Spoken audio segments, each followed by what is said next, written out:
Malakman, wala. Hindi na naman niya masagot. He would meander into other things. Because these are very decisive figures, and these figures came from the World Health Organization. Hindi po ako gumawa niyan. This came from the WHO.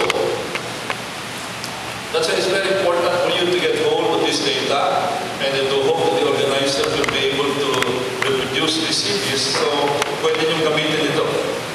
Now, tingnan naman natin yung infant mortality rate. Again, yan na naman na sinasabi rin ng mga RH proponents, na kaya mataas ang infant mortality rate natin, sapagkat masyadong marami ang pinanganganak. Countries with infant mortality rate higher than the Philippines. Ang Pilipinas,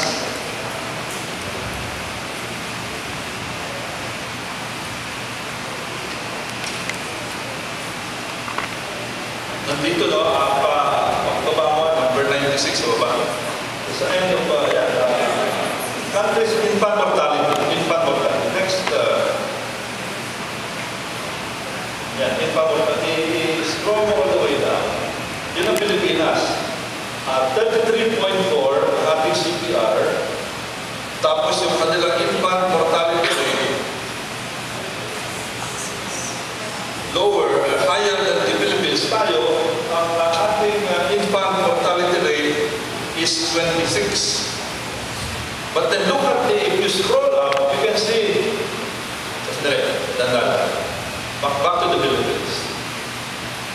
Yung Egypt, yung China, mas mataas ang kanilang infant mortality rate, but then their CPR is much higher than ours. Scroll up. Andyan ang Dominican Republic, andyan ang Indonesia, andyan ang Nicaragua, Brazil, Mongolia, with a higher CPR, but with higher infant mortality rates also than the Philippines.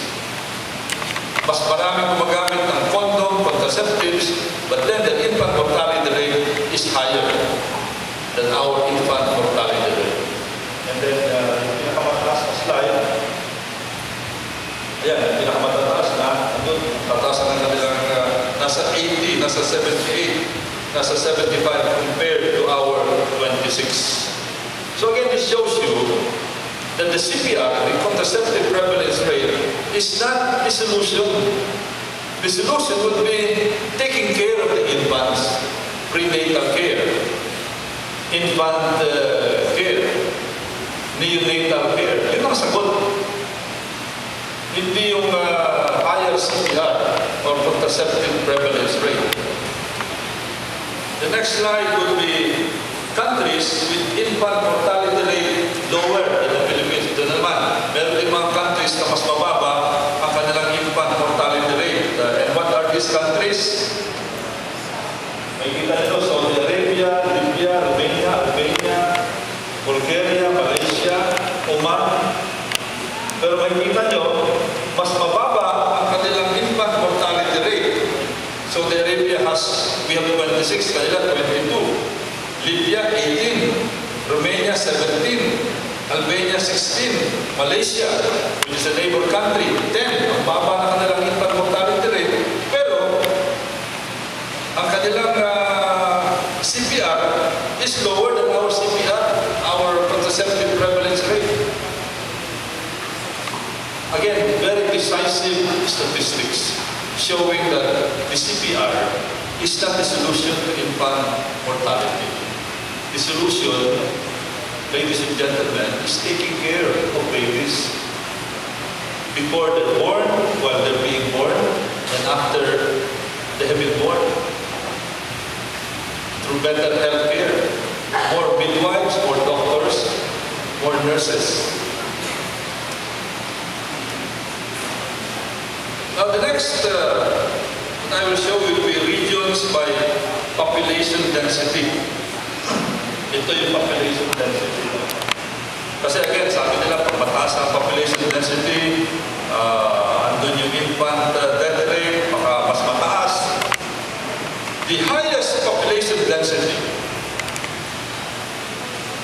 is the National Capital Region. the lowest infant death rate. You can see here, yung second column, pinaka mataas na population density, National Capital Region, where I come from. Doon din ang pinakamababa infant death rate. Again, this shows you it's not the population density. It means that we are allocating, of course, the NCR is relatively wealthier than the other regions. We allocate more money for healthcare, for the mothers, for the infants.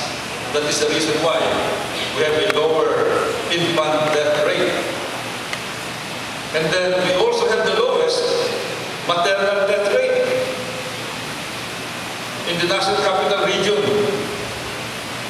And among the lowest, among the highest infant maternal death rate, unfortunately, this was given by the National Statistics Office. And when I presented this figure, the sponsor of House Bill 5043 became very angry because I showed him na isa sa pinakamataas na maternal death rate sa Bicol, where Congressman Lagman comes from. Pasensya naman kayo people dito. And I showed him later why. Dahil po konti ang kanilang doktor, mga nurses, mga midwives doon. Sabi ko, Congressman Lagman, we don't need help in the National Capital Region. We're okay in the National Capital Region, please. We don't need 5043. We don't need help. I think it's you in Bicol that need help. So you should focus your attention on Bicol, your region.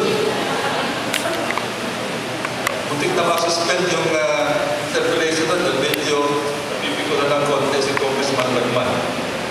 I showed him even that Cagayan Valley has a lower maternal death rate.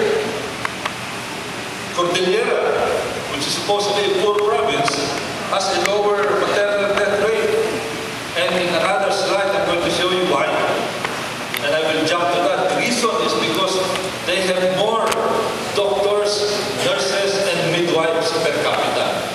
They have allocated more money for doctors, midwives, and nurses per capita in those regions compared to people, compared to the other regions. So ito nga, the next please, may maternal death rate. Ito, pinakita ko na.